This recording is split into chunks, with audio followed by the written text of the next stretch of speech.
em pessoas com Parkinson, vamos avaliar os níveis de vitamina D, até porque está associado com essa doença. Eu gostaria de fazer uma pergunta para ambos os doutores aí. Primeiramente, parabéns. A gente fica realmente bastante preocupado com toda essa informação. Então, a gente gostaria de saber, assim, no caso dos parkinsonianos, qual seria o nível adequado, até porque a gente vai verificar o efeito do exercício também, em conjunto com a suplementação da vitamina D. Muito obrigada. Vamos só responder essas três, eu passo depois, só para não acumular muito, tá bom? Dr. Hollick, suas respostas. Sure. So, regarding the issue of skin cancer, it's just like anything else in life. You know, a little is good. Pouco é bom e excesso não é bom. Então, a causa da melanoma é aquele sol que queima, aquela exposição que deixa uma queimadura. Não existe nenhuma evidência que uma exposição responsável ao sol possa gerar câncer. Então, você pode levar o seu... Nós desenvolvemos um aplicativo para o iPhone, porque nós usamos informação de satélite para saber quantos raios ultravioletas estão entrando. Você programa o seu tipo de pele e esse aplicativo vai te falar que horas você tem que sair do sol e colocar um protetor solar para voltar. Então, na verdade... se você tivesse, por exemplo, um pouco rosado, sua pele um pouco rosada, 24 horas depois, seria igual a uma ingestão de 20.000 unidades de vitamina D. Então, expor suas costas, suas pernas, seus braços para talvez 10, 15 minutos, dependendo da sensibilidade da sua pele, você vai produzir vitamina D suficiente, é gratuito e você não vai entrar em risco. Em relação ao melanoma, a grande parte das melanomas ocorrem em áreas com menos exposição solar. Então, na verdade, aquela exposição solar profissional, quando a pessoa trabalha no sol, reduz o risco de melanoma. Então, é muito interessante. O que causa isso é queimadura, são queimaduras com peles que descascam e genética, e pintas também. Então, temos outras evidências para o câncer de pele. Bom, em relação à pergunta para o Cícero sobre como consumir vitamina D, como ele é solúvel em gordura, como é a melhor forma de consumir? Com comida, de forma seca, de forma oleosa? Na nossa experiência, nós estudamos vitamina D em óleo de milho, em leite desnatado e leite normal e suco de laranja. E não faz diferença. Então, vitamina D é igualmente interessante no estômago vazio ou depois de comer. Mas se você tem algum tipo de doença celíaca, então você vai precisar de mais vitamina D. Em relação a Parkinson, a doença de Parkinson realmente é muito sério. O risco de associar isso com a deficiência de vitamina D, o problema é que todos são deficientes de vitamina D. E aqueles com doença de Parkinson têm menos chances de estar expostos ao ambiente natural. Então, bom, a minha filosofia, como eu vejo muitos pacientes com doenças Parkinson, geralmente eu sugiro alta dose de vitamina D e realmente melhora as funções musculares e muitas vezes também melhora alguns sintomas. Mas isso é por causa da deficiência de vitamina B que exacerba os sintomas. Não é um tratamento da doença em si, mas claro, sim dos sintomas. Aos que perguntaram, Is this clear? Vamos passar agora ao Dr. Cícero. Yes, so now let's pass the floor to Dr. Cicero. A minha experiência tem sido muito mais com doses elevadas de vitamina D do que com doses fisiológicas de vitamina D. Respondendo especificamente em relação à questão da esclerose múltipla.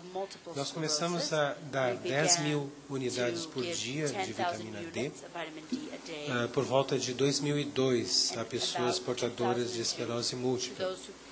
Devido aos dados de literatura que já haviam sido disponibilizados, demonstrando que a vitamina D é um potente imunomodulador.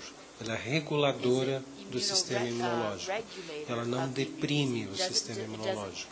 Ela estimula o sistema imunológico, tornando-o mais eficiente no tratamento, no combate a infecções, mas inibe reações imunológicas incorretas do ponto de vista fisiológico, tecnicamente chamadas de TH17. Então, ela se constitui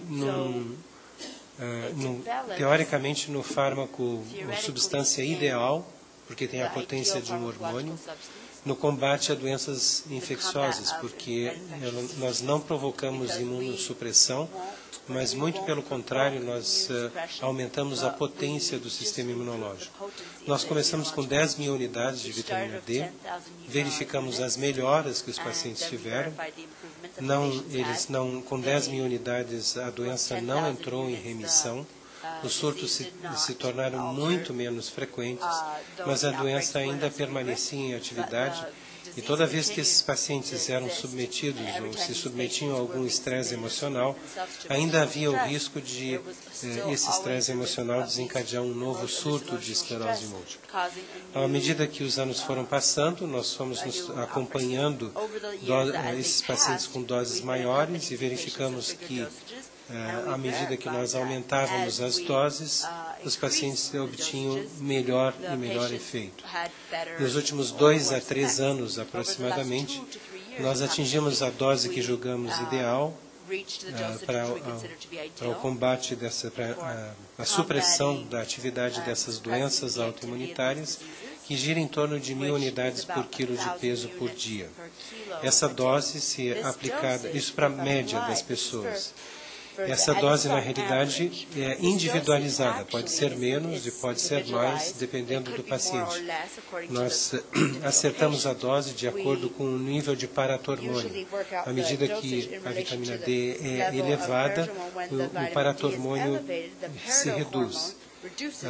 E nós procuramos deixar o paratormônio no nível inferior do normal e percebemos que, ao deixarmos no nível inferior do normal, sem suprimir o paratormônio, nós conseguíamos manter a doença em remissão.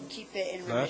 Insisto que, para se atingir esse nível inferior do normal, era necessário atingir, em média, a dose de 1.000 unidades por quilo de peso por dia, e para evitar efeitos colaterais que certamente ocorrem com essas doses, se não são tomadas precauções, nós retiramos alimentos da dieta que são ricos em cálcio. Basicamente, o leite e os seus derivados e os alimentos que são artificialmente enriquecidos com cálcio, como leite de aveia, de arroz ou de soja. Tomada essa precaução, essa dose se mostra bastante segura, desde que também acompanhada por uma hidratação abundante. Ou seja, nós pedimos para os pacientes que ingiram uma quantidade total de líquidos que tem que ser mínima de 2,5 litros por dia, contando todos os líquidos, não apenas água, mas água, suco, refrigerante, chás, sopas. Todos somados têm que dar a quantidade mínima de 2,5 litros por dia, porque com isso se consegue uma diurese aproximada de 2 litros, e através dessa diurese de 2 litros se mantém o cálcio que é eliminado na urina diluído, ou seja, evitando-se que o cálcio seja concentrado excessivamente, a gente está prevenindo a mais temida das manifestações de intoxicação por vitamina D, que é a nefrocalcinose. Mas os níveis foram aumentando no decorrer dos anos, né? Houve um determinado momento em que nós não fazíamos dieta nenhuma e nós observamos que os níveis de cálcio na urina chegaram no limite superior do normal. Então, nós mantivemos esse nível de vitamina D e pedimos para o paciente retirar os laticínios e os alimentos artificialmente enriquecidos com cálcio. E com essa medida nós observamos que o nível de cálcio na urina caía a um nível inferior ao que o paciente apresentava antes do início do tratamento com a vitamina D. Então, com base nisso, nós conseguimos aumentar a dose de vitamina D para esses níveis que, como eu disse, em média são de 1.000 unidades por quilo de peso por dia. Mas que em pessoas por exemplo, obesas, pessoas portadoras de obesidade, isso pode até ultrapassar essa quantidade. Uma pessoa de, por exemplo, 130 quilos, não é absurdo que nós cheguemos à dose de 200.000 unidades por quilo de peso por dia, né? De tal forma que a gente consegue compensar a absorção da gordura do subcutâneo. Gordura do subcutâneo, como disse o professor Hollick, retira a vitamina D da circulação, e você tem que dar uma quantidade extra para conseguir suplantar esse roubo do tecido celular subcutâneo em relação à vitamina D biodisponível no organismo. Mas essas doses têm que ser praticadas sob rígido controle ambulatorial, laboratorial, e os pacientes têm que ser vistos periodicamente para verificar se eles de fato estão seguindo a dieta, né? Porque isso é de extrema importância. Doses maiores do que essas que a gente está praticando podem fazer com que a vitamina D tenha o efeito inverso à sua ação normal biológica. Por exemplo, uma pessoa de 70 quilos que tome doses superiores a 150.000 unidades por quilo de peso por dia, a vitamina D, em qualquer das suas formas circulantes, ela pode contribuir para a remoção de cálcio do osso, provocando hipercalcemia através deste mecanismo, tá? E aí isso pode ser bloqueado através da administração de drogas tais como os bifosfonatos, como alendronato, risendronato e outros. Efetivamente bloqueada esse efeito tóxico. Mas raramente nós atingimos essas doses, apenas em pessoas que têm realmente um peso muito, mas muito acima do normal, uma massa corpórea fora do comum. Eu não sei se eu respondi bem essa questão da experiência com vitamina D, mas basta acrescentar que hoje eu tenho tratados desde o início em que nós começamos em 2002, 2003, 1.120 e poucas, não chega a 1.130 pessoas tratadas dessa forma, né? Sendo que talvez cerca de 70% desse total já foi tratado com essas doses mais elevadas. Eu estou contando 1.100 e não chega a 1.130, contando desde o início, quando nós começamos com doses mais baixas, como 10.000 unidades de vitamina D. O resultado é simplesmente fantástico, né? Aqui a gente tem algumas pessoas que são meus pacientes, que estão aqui na plateia, e a gente pode ter a satisfação de dizer que... Quais são? Levanta a mão aí. Que a gente devolve a essas pessoas uma vida normal. Elas não têm mais surtos, elas não têm mais lesões na ressonância, elas não têm perspectivas de ficarem cegas e paraplégicas, se tornando pessoas inválidas, elas simplesmente olham para o futuro e têm um futuro normal. A única coisa que nós não sabemos ainda é por quanto tempo essas pessoas vão ter que manter essa dose de vitamina D. Isso é uma pergunta ainda a ser respondida. Associada a algum outro medicamento? Não, só vitamina D? Absolutamente nada, apenas vitamina D em doses elevadas. Quanto à questão da forma de apresentação, como eu disse, eu acho que o professor Hollick mencionou bem que existem várias formas de apresentação que em doses fisiológicas são igualmente efetivas. Quando nós usamos doses muito elevadas, como essas que eu mencionei, Nós temos observado que a via sublingual é péssima para se administrar a vitamina D. Nós não conseguimos os mesmos resultados. E nós temos a impressão que o veículo lipídico, a mistura em óleo, produz melhor efeito do que... Mas isso não é uma coisa que está completamente documentada, mas a impressão é que a mistura em óleo produz melhor efeito, melhores níveis de vitamina D do que a mistura em qualquer outro recipiente, ou mesmo feito em cápsulas secas, né, de vitamina D. Quanto à questão de vitamina D para pessoas com Parkinson, bom, a vitamina D, ela tem efeitos tróficos no sistema nervoso muito importantes. Ela tem efeitos antioxidantes, ela estimula as próprias células nervosas a produzirem glutationa, sintetizarem glutationa, que é um grande oxidante, e ela produz fatores neurotróficos, são substâncias que mantêm vivas as células nervosas. Esses fatores neurotróficos ou neurotrofinas são produzidas por células da glia, como os astrócitos, sob o estímulo da vitamina D. A vitamina D é captada da circulação e transformada na sua forma ativa, dentro já na parte interna da barreira hematoencefálica, no próprio sistema nervoso, e vai agir sobre todas as células do sistema nervoso. Ao agir sobre as células da glia, estimula essas células da glia a produzirem fatores neurotróficos, que mantém, como o próprio nome diz, a vitalidade das células nervosas, mantém vivas as células nervosas. Então, para qualquer tipo de doença neurodegenerativa, é altamente aconselhável que níveis normais de vitamina D sejam administrados, e eu acho inútil para esses pacientes administrar uma dose inferior a 10.000 unidades.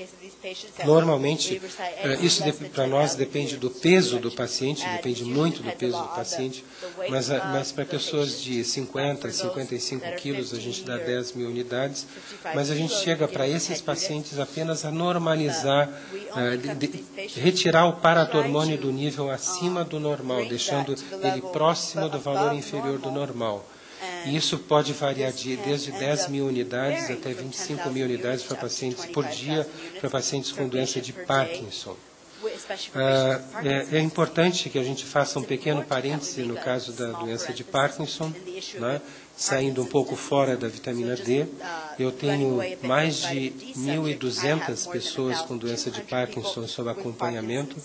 E a gente sabe que o grande problema dessas pessoas, que parece ser o causador da doença, é um estado de sofrimento crônico. As pessoas portadoras de Parkinson sempre foram pessoas angustiadas, preocupadas, são sofredores crônicos. E precedendo a doença de Parkinson, o início da doença de Parkinson, eles passaram por um período de estresse emocional excepcional.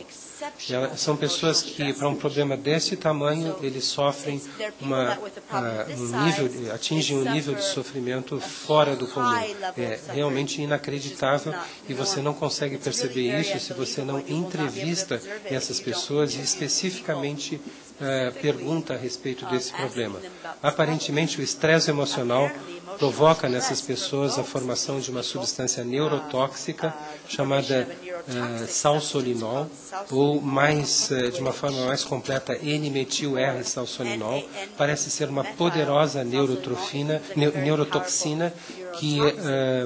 que destrói neurônios produtores de dopamina, porque ela se forma predominantemente dentro das células produtoras de dopamina. Essa substância é encontrada em quantidades muito grandes, em concentrações muito grandes, no líquido cérebro espinhal dessas pessoas. Então, a vitamina D, deficiência de vitamina D, é um fator que pode ajudar essas pessoas, mas o grande problema dessas pessoas é atingirem um nível mais baixo de sofrimento. Obrigado. Agradecer a presença do Dr. Rosinha, que tanto nos ajudou. No primeiro instante já assinou conosco o requerimento, tem nos ajudado aqui na comissão. Quero lhe sugerir, Rosinha, que nós façamos aqui um debate com o Dr. Cícero e parte da sua equipe, com dermatologistas, para discutirmos o projeto, a exposição ao sol. Tá bom? Tinha mais uma inscrição? Quem mais? Você queria falar? Só se apresenta e fala. Meu nome é Ana Gabriela. Eu fui diagnosticada em maio com esclerose múltipla.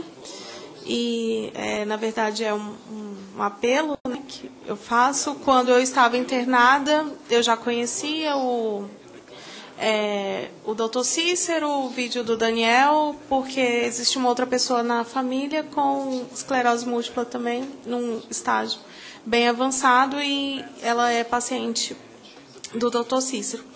E quando eu fui diagnosticada, eu estava internada e eu pedi várias vezes para vários médicos que iam nos plantões o exame de vitamina D. E eles fizeram todo tipo de exame que poderia ter, de AIDS, várias doenças, hepatite, e menos o de vitamina D. E quando eu pedia o de vitamina D, eles riam de mim e falavam, outra pessoa pedindo esse exame de vitamina D. E eu saí, fiquei internada 20 dias, estou fazendo a pulsoterapia, saí do hospital, fui em outros médicos e novamente pedi esse exame e apenas insistindo muito, eu consegui que eles me prescrevessem esse exame. Esse exame ele é caro se você não tem a prescrição do médico para fazer no laboratório, você tem que pagar aproximadamente R$200, né? Então, eu pedi a prescrição. E, por fim, fui a São Paulo fazer o tratamento, porque o único resultado que, além da minha ressonância magnética, né, que apresentou inúmeras lesões no meu no cérebro e na medula, o único exame que deu alterado foi o de vitamina D. Todos os outros estavam normais. Então, assim, é um apelo. Eu acho que esse debate é fundamental.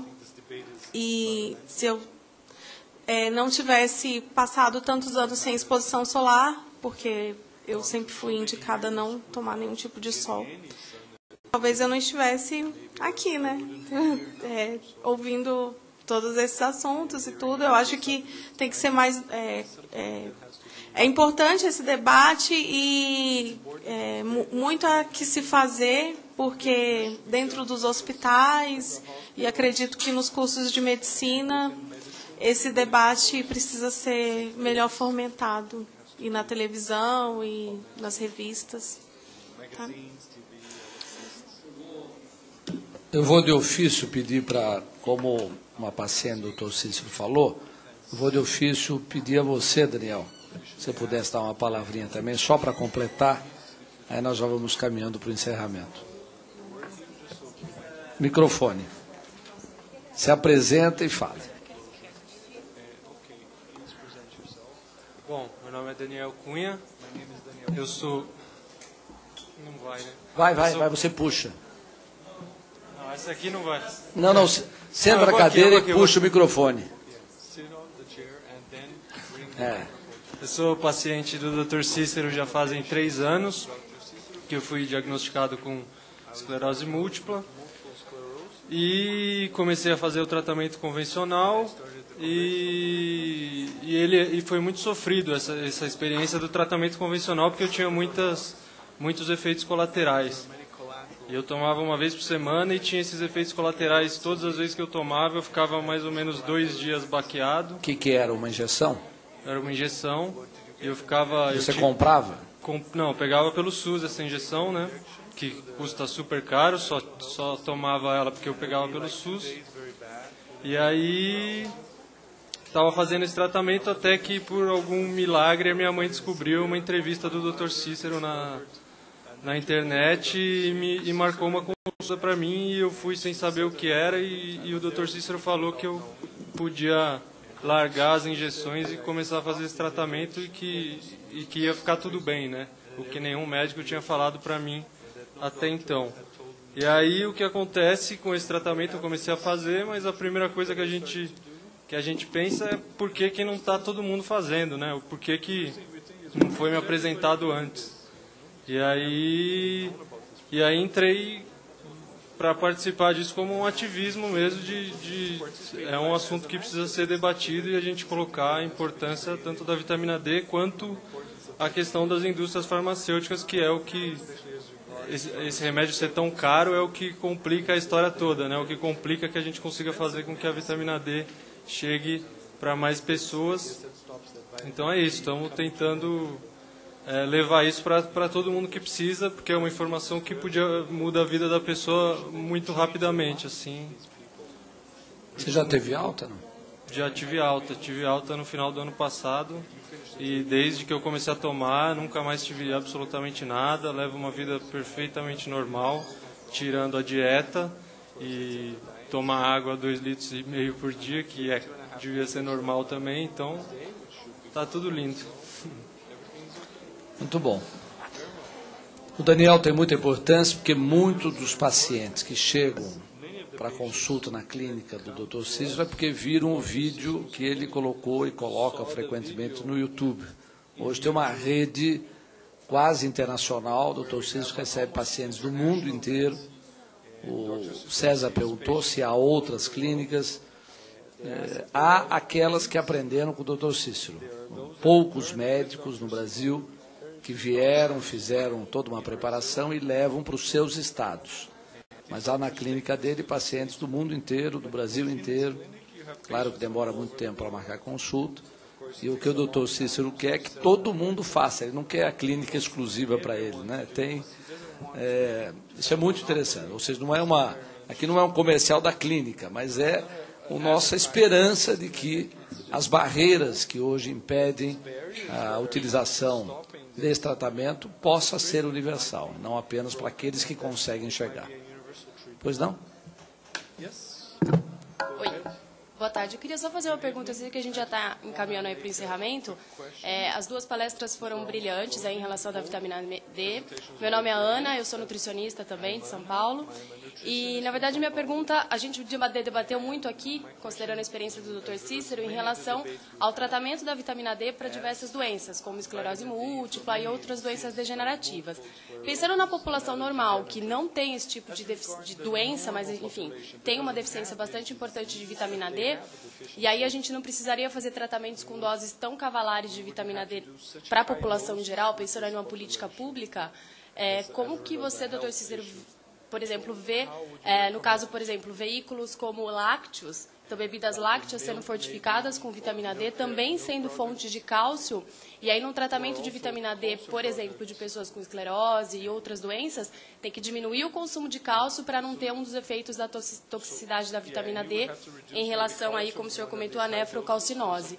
Então, para a população em geral que não tem esse tipo de doença, você enxerga que a bebida láctea, sendo um produto naturalmente fonte de cálcio, ele poderia ser um veículo importante aí para a adição de vitamina D, pensando na população em geral, ou não?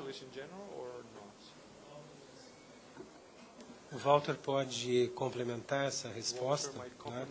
Mas, fundamentalmente, isso é uma questão. Né? O que você está procurando ao fornecer uma dose para a população em geral? Você quer prevenção. Quando a gente fala nessas megadoses de 1.000 unidades por quilo de peso por dia, nós estamos falando em tratamento, não é prevenção. Então, quando você fala numa dose preventiva, você quer dar uma dose para deixar a população dentro dos níveis adequados de vitamina D, ou seja, são níveis entre 40 nanogramas por ml e 100 nanogramas por ml, esse é o seu objetivo, você não precisa se preocupar com cálcio. Não tem nenhuma preocupação com cálcio. Por outro lado, então a dieta para cálcio é livre. A minha filha toma 10.000 unidades de vitamina D há 4 anos e não faz nenhuma dieta. Nenhuma, absolutamente nenhuma dieta. Isso você produz por exposição solar, meia hora de exposição solar, dependendo da quantidade de pele que você tem exposta ao sol. Então não há por que se preocupar com o sol nessas doses preventivas, que seriam apresentadas, se preocupar com cálcio. nessas doses preventivas que seriam oferecidas a toda a população. Então, não há problema nenhum de colocar em alimentos lácteos, né? Por outro lado, quando você dá doses muito altas de vitamina D, você aumenta muito a capacidade do intestino do indivíduo. Isso agora nós estamos falando de terapia, né? Então, aí você aumenta muito a capacidade do intestino de absorver cálcio, né? E você tem que limitar a disponibilidade de cálcio, não tirar todo o cálcio. Porque, veja, nós tiramos os alimentos que são derivados de leite e tiramos os alimentos como leite de soja, de arroz ou de aveia, que são artificialmente enriquecidos com cálcio. Mas se nós tirarmos até os alimentos que levam leite na preparação, como purê de batata, pão de queijo, pães em geral, bolos, biscoitos feitos de leite, se nós tirarmos até isso, o paciente, apesar de estar com uma dose alta de vitamina D, o nível no sangue, de cálcio no sangue, chega perto do limite inferior do normal e na urina está abaixo do normal. Ou seja, a questão toda é regular a oferta de cálcio no intestino para aquela dose alta de vitamina D que você está oferecendo. Nós não tiramos todo o cálcio é essencial à vida. Ele tem que ser administrado. Mas em pessoas que estão tomando superdoses de vitamina D, há necessidade de você limitar a disponibilidade de cálcio na luz do intestino. O Walter está com uma proposta de lei, uma PEC, em que ele quer tomar atitudes face a toda a população, lançar mão de recursos que venham aumentar, de uma forma geral, o nível de vitamina D em toda a população, o que teria um efeito preventivo sobre várias doenças que já foram mencionadas aqui. Mas essa parte eu acho que ele pode complementar. Bom, só para reiterar, nós temos contactado a indústria alimentícia exatamente para ver essa possibilidade de aumentar a dosagem de oferta de vitamina D em produtos que sejam de consumo universal. Já existe isso nos Estados Unidos, existe em alguns países da Europa, só que a aprovação da Anvisa e dos órgãos técnicos que cuidam dos produtos de complementação em produtos alimentares brasileiros é muito baixo. Eu diria que, na minha avaliação, é pouco nos Estados Unidos, mas talvez seja lá o possível. No Brasil é mais baixo ainda, então nós não temos nenhuma fonte alternativa de vitamina D. Então, temos trabalhado com a exposição ao sol, com alimentação, e, se possível, um oferecimento por parte do sistema de saúde de complemento vitamínico de vitamina D, que hoje nós não temos.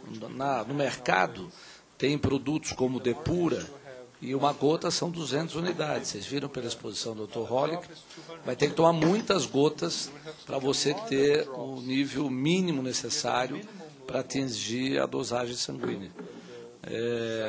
Nas farmácias americanas, nos supermercados americanos, Whole Foods, Walgreens, você compra nas prateleiras vitamina D de 10 mil unidades. Então, aqueles que não quiserem produzir em farmácias de manipulação, é só importar, que você terá a dose que o Brasil deveria ter. A Anvisa proíbe aqui, o medicamento não pode ter a gota acima de 200 unidades, para dar exatamente 400 para a criança, 800 para o adulto, que na nossa avaliação é uma dosagem muito baixa. Então, nós estamos trabalhando em vários níveis, seja na legislação, seja na articulação com o Ministério da Saúde, seja com a indústria de alimentação, mas também em quebrar, eu diria, preconceitos muito fortes da área médica que fica assustada. A área médica fala em toxicidade da vitamina D. Ela, por si, não intoxica. O que precisa é um certo controle sobre o cálcio. Mas o doutor Cícero mesmo disse, ou seja, 10 mil unidades, não precisa nenhum controle sobre o cálcio. Nenhum. Eu estava conversando com a nossa jornalista da Rádio Câmara, né? É difícil achar no mercado esses produtos. Então, na nossa clínica lá, tem que pedir em farmácia de manipulação, porque na farmácia normal você não vai conseguir encontrar o produto. Com a Anvisa, você também está trabalhando nesse sentido? Sim, nós já fizemos uma primeira reunião e temos uma amanhã às 9 horas da manhã. Que também é por ignorância, possivelmente. Eu diria que é um complexo de informações. Tem muita ignorância, tem desinformação, tem, na minha avaliação, falta de acompanhamento do avanço científico. Ou seja, a qualquer momento que aparece uma nova informação, é só acessar os sites acadêmicos, né, o Cyrus ou o Google Escola, você vai ver que tem já milhares de trabalhos mostrando que há informação suficiente para mudar a prática médica brasileira, mas ela não acontece. Há um sistema, para ter uma ideia, não sei o Daniel Cunha e você, mas o Cícero brinca quando o paciente aceita tomar vitamina D e não o remédio convencional, aí a pessoa fica em dúvida. Eu faço os dois juntos, tomo o convencional e tomo a vitamina D.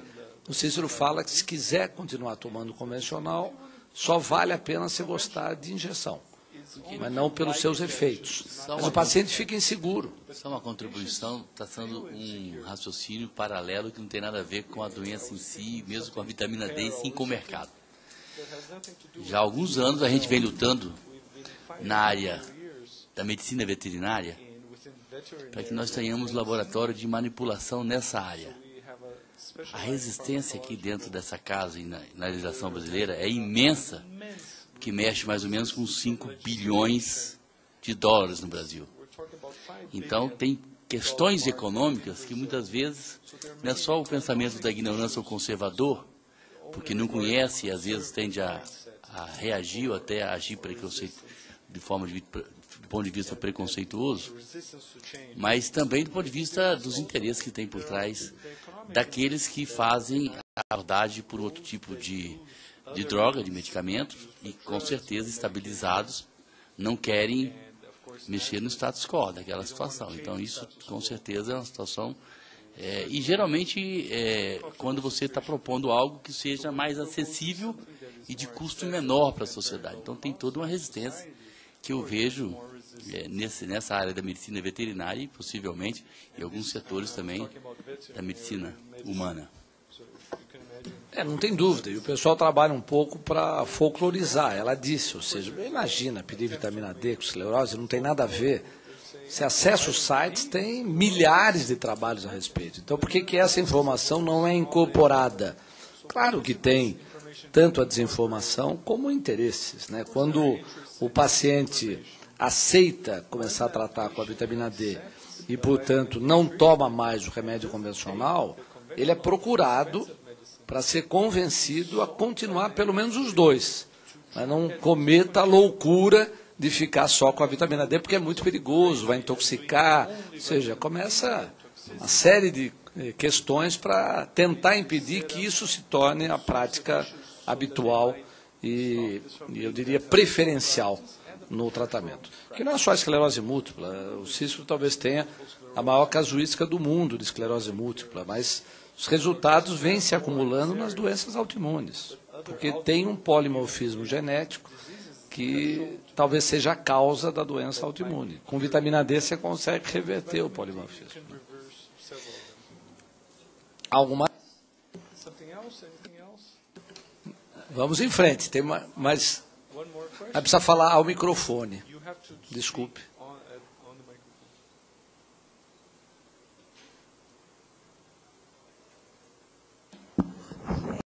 Meu nome é Magda Helena, sou funcionária da Câmara, sou assessora técnica de comissões. Mas eu achei muito interessante essa audiência de hoje, porque o meu marido é de uma família muito grande, sobreviveram de 21 filhos, 17. E, lamentavelmente, 4 irmãos faleceram em razão da esclerose ou distrofia, ou as duas juntas. E eu ainda tenho 2 cunhados que já estão em estágio muito avançado dessa doença, já estão bem delimitados, né, dependentes. Aí eu pergunto para o doutor Cícero, que eu fiquei até muito feliz, porque quando eu descobri essa doença, eu já tinha filhos, eu fiquei desesperada. Aí meu marido fez um exame, um teste lá no Sarah Kubitschek, e disseram que ele não trazia na célula dele uma delas, ou a distrofia ou a esclerose. Eu fiquei feliz, porque aí nem fizeram o teste nos meus filhos, né? E tudo indica que meus filhos não têm essa doença, graças a Deus. Aí eu pergunto ao senhor, primeiro, uma doença avançada, como no caso dos meus cunhados, que já estão bem avançados mesmo, tem ainda uma forma de ajudá-los assim, a tratar ou a dar uma vida mais prolongada para eles? E se essa doença, ela realmente é hereditária? Em primeiro lugar, acho que é necessário que a gente tenha certeza que nós estamos falando de esclerose múltipla e não de esclerose lateral amiotrófica, porque são coisas bem diferentes, né? Em segundo lugar, a questão que se coloca é a seguinte: existe um modelo básico para a grande maioria das doenças. Você tem uma predisposição genética. Você pode ter uma predisposição genética a desenvolver essa doença.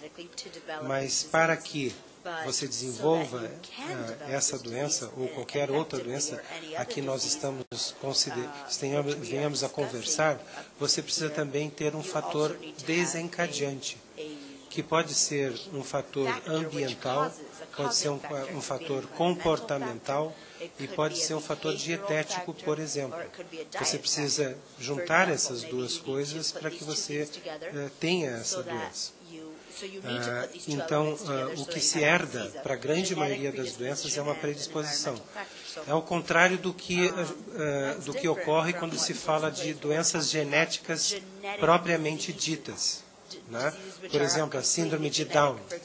A síndrome de Down, basta que você tenha a característica genética, você vai ter a doença. Mas para a grande maioria das doenças, ela segue. A grande maioria das doenças segue esse modelo. Você tem uma predisposição genética. E para ter a doença, você precisa de um fator desencadeante. Eu queria só aproveitar essa pequena oportunidade de palavra para mencionar que, sob o meu ponto de vista, às vezes a gente se coloca numa posição em que acha que duas pessoas estão discutindo de uma forma antagônica. Por exemplo, pode parecer que nós estamos brigando com os dermatologistas. Na realidade, é apenas uma questão de bom senso. Nós não estamos dizendo que não existe doenças ou condições clínicas em que a pessoa não pode se expor ao sol. Pode até existir essas condições clínicas, uma pele mais sensível, tem que ter menos exposição solar. Mas toda vez que o dermatologista recomendar redução da exposição solar, o uso de filtros solares, fotoprotetores, ele tem a obrigação de corrigir a deficiência da vitamina D, que de outra forma ele certamente iria provocar. E essa deficiência da vitamina D iria provocar muito mais problemas do que aquele que ele está querendo evitar através do aconselhamento de evitar a exposição ao sol. Então, é uma questão de simplesmente ter bom senso. Você precisa recomendar a esse paciente reduzir a exposição solar, então você tem que dar vitamina D, e tem que dar vitamina D não nessas doses homeopáticas que são recomendadas, que são simplesmente, do seu ponto de vista, eu não sei, eu espero que eu não esteja ofendendo ninguém, mas do seu ponto de vista científico, são ridículas. Né? Já existem publicações, inclusive feitas pelo professor Hollick, demonstrando que elas não modificam em nada o nível plasmático de vitamina D.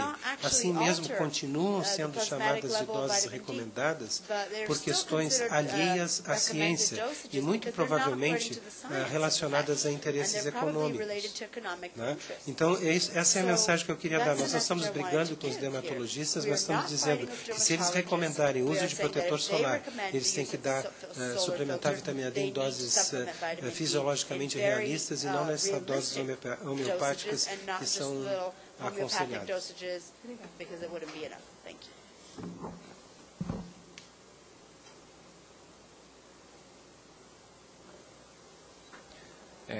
Meu nome é Georges, eu sou paciente do Dr. Sérgio, indiretamente do Dr. Cícero, e pensando assim, mais nas pessoas que estão para frente e não muito em mim, eu pensei numa coisa, recomendar que as escolas tenham um tempo, pelo menos de 15 minutos diários, para a exposição solar das crianças. Eu ouvi uma coisa, uns dias atrás, no domingo, que me deixou muito preocupado. Quando começou o serviço 156 do GDF aqui em Brasília, que é um serviço de ouvidoria, as professoras da escola primária começaram a receber muitos processos por causa do Ministério Público, porque as crianças estavam se machucando na hora do intervalo. Então, o que as professoras começaram a fazer? Começaram a deixar as crianças dentro da sala de aula, ou seja, não expuseram mais elas ao sol, então as crianças estão começando a ter essas deficiências todas que foram apresentadas. Então, era para pedir, especificamente no projeto de lei, talvez, que seja incluída essa, talvez, uma obrigatoriedade de levar as crianças, tendo, lógico, sempre em consideração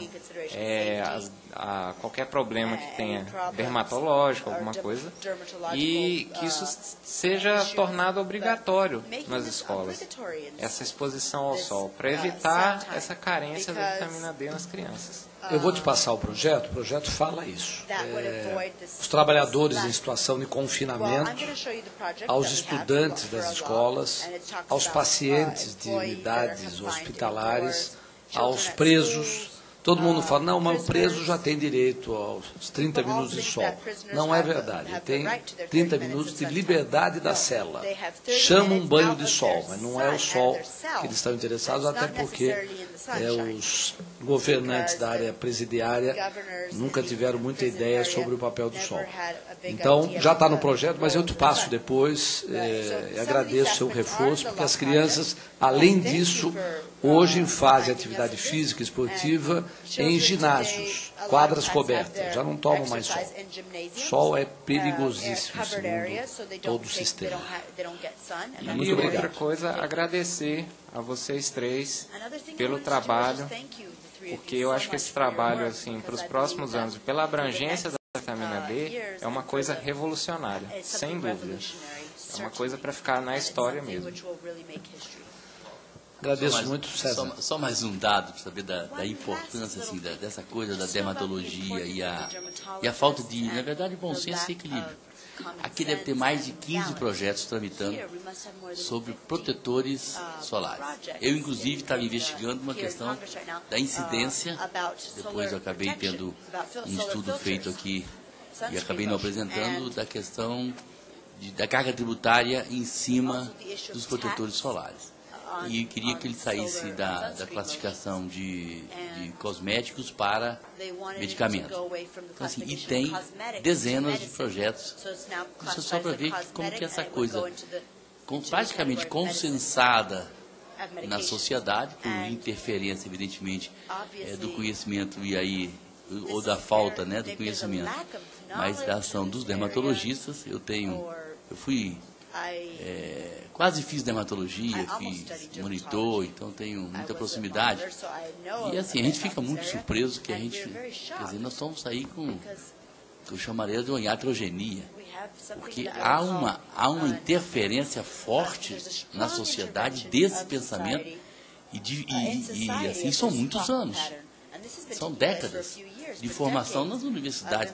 Esse movimento aqui, que, em certo aspecto, ele é revolucionário, a gente tem que fazer uma grande mobilização, porque ele levará também algum tempo para reverberar e chegar profundamente em todas as camadas aí da sociedade e dos vários países, porque fomos, criado uma certa cultura de que sol, não. A ponto, estou falando particularmente, eu que moro na praia, adoro quando tem chuva e quando tem o tempo nublado. E você é médico. E eu sou médico. Obrigado. Não, eu só queria reforçar, 15 projetos, parece ter uma movimentação para criar uma comissão especial para resolver rapidamente esse assunto. E antes de apresentar o nosso projeto de sol e vitamina D, eu fui dar uma estudada na história, o único projeto sobre vitamina D da história do Congresso é o nosso. Tem de flúor, tem de selênio, tem de zinco, tem de tudo. Mas de vitamina D, esse é o único. Torroli, como é que é isso lá fora? Tem legislação a respeito do sol? Ou não? Nos Estados Unidos, na Europa? Right. So in the United States, the American Academy of Dermatology has a simple concept, which is that you should never be exposed to one direct ray of sunlight for your entire life. A um raio solar por toda a sua vida. Que é tolo. Na Austrália, o capital de câncer de pele do mundo, agora os dermatologistas estão começando a recomendar a exposição solar realista. Mas, como eu mencionei, vocês precisam ser mais realistas sobre suas recomendações, porque antes das 10 da manhã, você não cria vitamina D, e depois das 3 da tarde também não. Então, depende do tempo do ano, da época. Então, nós temos muita informação que vocês podem usar para essas recomendações, e que é muito mais saudável e razoável. Então, eu acho que uma exposição responsável ao sol deveria fazer parte da legislação, sim. Porque você está correto, o mundo sofreu uma lavagem cerebral por 40 anos, porque todos se preocupavam tanto com câncer. E sim, câncer de pele é realmente o câncer mais comum, mas é câncer não melanoma, então é fácil de detectar, é fácil de tratar, especialmente no rosto, especialmente de excesso à exposição solar. Não tem a ver com exposição sensata ao sol. Não existe evidência de que essa exposição sensata, responsável ao sol, vai aumentar a sua chance de câncer de pele. Nós estimamos, baseado em todos os dados, que nós reduzimos em 25% as doenças crônicas associadas à vitamina D, que tem enormes implicações na saúde e essa é uma questão muito importante. Isso é um artigo na Folha falando that's a very desse important projeto. issue. Foram entrevistados, se não me engano, um endocrinologista e um dermatologista, e a opinião deles que o projeto, propondo 15 minutos, 3 vezes por semana, é radical. Essa é a opinião deles. É radical. Torroli acaba de dizer que não há evidência de que 15 minutos, ou seja, uma exposição sensata em relação ao sol, cause qualquer tipo de doença de pele. Tá certo? Ou seja, está muito claro e não há ninguém no mundo que tenha acumulado tanta informação como o Dr. Rolik. Pois não? Vamos fazer a última pergunta? Eu tenho que liberar os dois, porque vai ter uma audiência com o ministro da Saúde daqui a pouquinho. Eu sou o Pedro, faço parte do grupo de pesquisa lá na UNB em doenças crônicas, genética e atividade física, e também de fisiologia do exercício.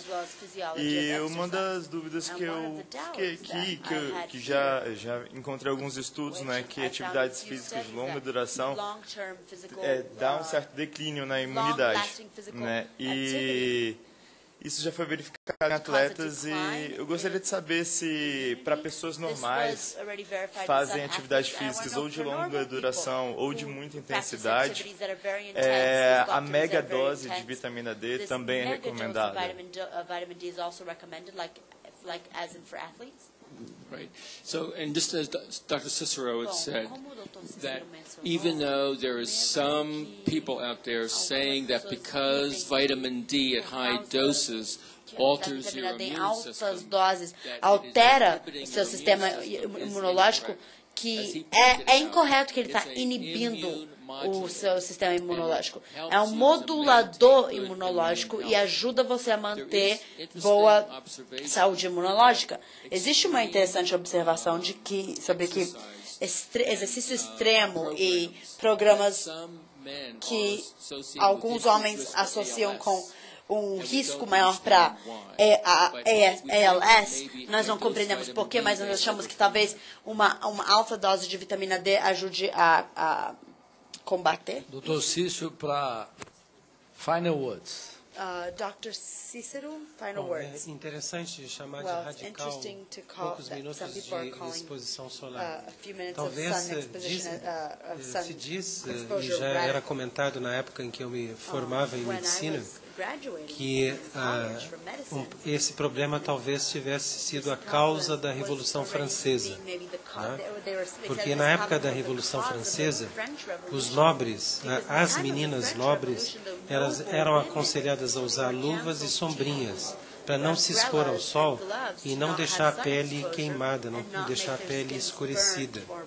Porque dessa forma, se conseguiria ver as veias azuladas, né, e através da pele, isso deu a origem ao nome sangue azul. Né? Se elas se expusessem ao sol, elas ficariam com a pele pigmentada e não se veria o sangue azul. O sangue azul decorre dessa situação. Ocorre que as meninas nobres, então, elas desenvolviam muito mal os quadris. Né? Então, quando elas engravidavam, isso era uma verdadeira tragédia para a menina. Ela pensava que ela tinha alta chance de morrer no parto. Então, o que acontecia? As nobres gestantes procuravam se alimentar ao mínimo possível durante a gestação. Então, para que o feto, a cabeça do feto, tivesse um diâmetro pequeno e pudesse passar pelo canal estreito do quadril. Né?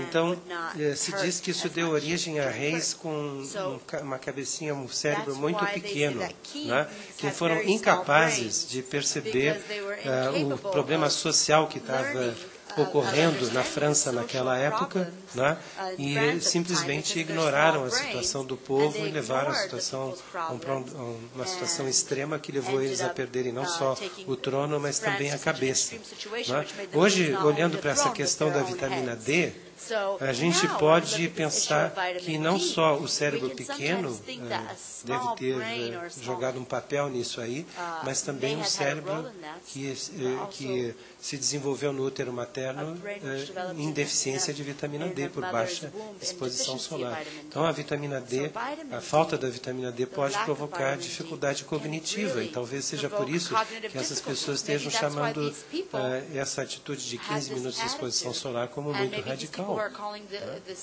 Muito obrigado pela atenção. Esse é o Dr. Cícero. Eu acompanho na clínica, ele, quando o provoca, ele leva a ironia dele, num jeito elegante de fazer a sua ponderação crítica. Né?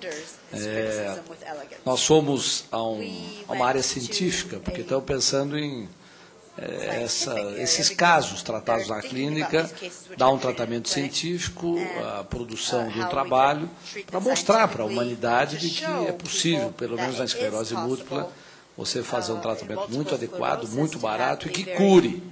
Né? E nessa reunião que tivemos com o Instituto de Ciência, para pedir uma verba para fazer a pesquisa, o diretor perguntou, mas escuta, não poderia ser uma coincidência, ou seja, o paciente, porventura, ter se curado? Aí o Cícero vira para ele assim, vira a cabeça e fala, mas 1.200 coincidências? Será que não é um exagero? Você lembra disso? Não é possível, ou seja, cientificamente não há mais o que provar. O que nós sentimos apenas é não dar oportunidade a tantos que estão aí incomodados por esse tratamento convencional caro e muito lesivo, como o próprio Daniel falou, é muito dolorido os sintomas que acontecem após a medicação são muito desagradáveis e poderiam absolutamente ser evitados. Eu queria muito agradecer a Rita Galli, a esposa do Dr. Cícero, que nos acompanha, que nos ajuda a dar a estrutura científica para tantos trabalhos ainda que serão produzidos, ela que não pôde vir, mas é uma sustentação importante lá na clínica. Queria As palavras finais aí ao Dr. Michael Holick, agradecer a presença de todos, dizer que todos que conseguiram de maneira persistente ficar até o final, nós vamos garantir um livro para cada um, tá certo? Eu até pensei em trazer umas gotinhas de vitamina D aqui na saída, mas teria que deixar na geladeira, então não foi possível, mas nós recomendamos a todos que acreditarem, pode tomar 10 mil unidades sem nenhum problema, na nossa avaliação. Se tiverem um pouco de dúvida, tomem um pouco menos, mas eu e o Cícero tomamos sem nenhum problema, a gente percebe que há uma melhora evidente.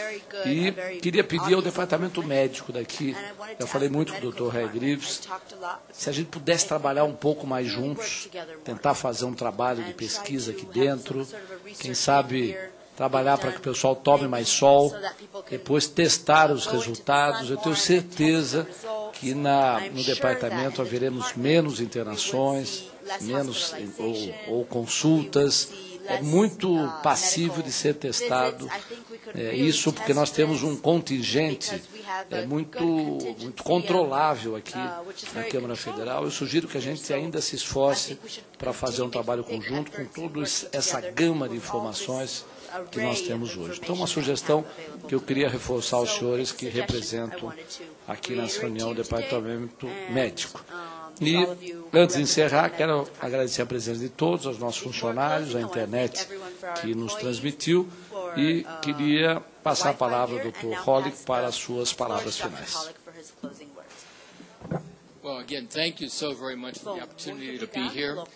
And what I'd like to say is that, o que eu gostaria de dizer é que não existe nenhum efeito negativo de aumentar a sua vitamina D. Então, exposição responsável, sensata ao sol, com suplementação, garantir que seus filhos, todos os membros da sua família têm isso e você vai ter muito mais saúde. Muito obrigada.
Está encerrada a sessão.